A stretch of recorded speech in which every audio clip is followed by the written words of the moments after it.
Alors, je voulais vous illustrer que finalement la récolte de semences, c'est vraiment très simple. Ça dépend aussi de l'espèce.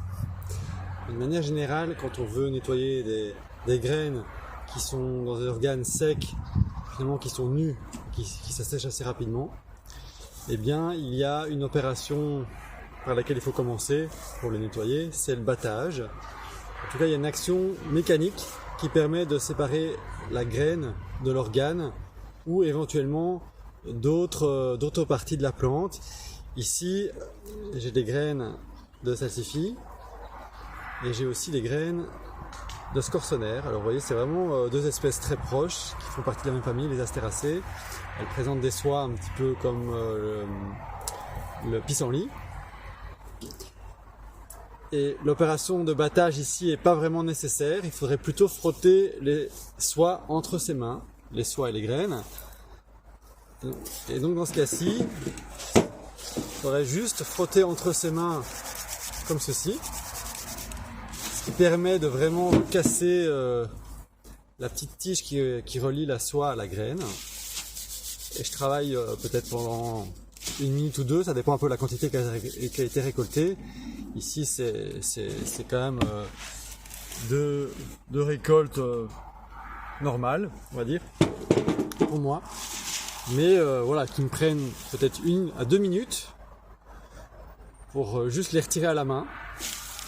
Et puis l'action de frotter, ça peut me prendre un peu plus longtemps, ça dépend un peu de la quantité, mais voilà. Une fois que c'est fait, je vais finalement souffler les graines. J'aurai pas besoin de tamisage dans ce cas-ci, je pense. Ça dépend un petit peu s'il y a des poussières fines en quantité importante. Par expérience, j'ai l'impression que non. Après une opération de frottement de soie entre mes mains, j'obtiens, vous voyez, un mélange de graines et certaines soies ont tendance à coller entre elles. Finalement, on n'a pas besoin de tamiser, juste utiliser son souffle. Je vais vous montrer finalement que ça se nettoie en très peu de temps.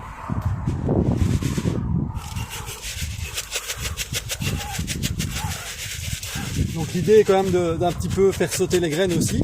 Ça aide un petit peu à déloger les soies qui seraient en dessous des graines.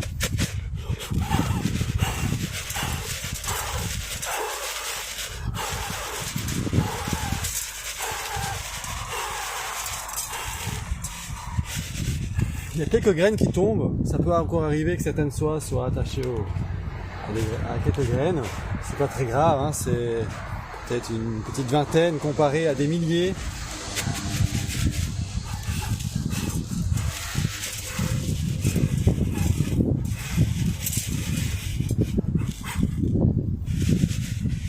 Et vous voyez, bon, l'opération est quasi terminée. Les graines sont propres. Et finalement, il n'y a plus qu'à les conserver. Elles sont déjà quasi sèches puisque ça fait quelques jours, voire quelques semaines où il pleut quasi pas ici à Jodogne. Et donc, il n'y a plus qu'à faire de même pour vos graines de ce type. Donc, je parlais du salsifis et du scorsonère. Si vous n'en avez jamais fait, attendez la 2e année et vous en aurez plein.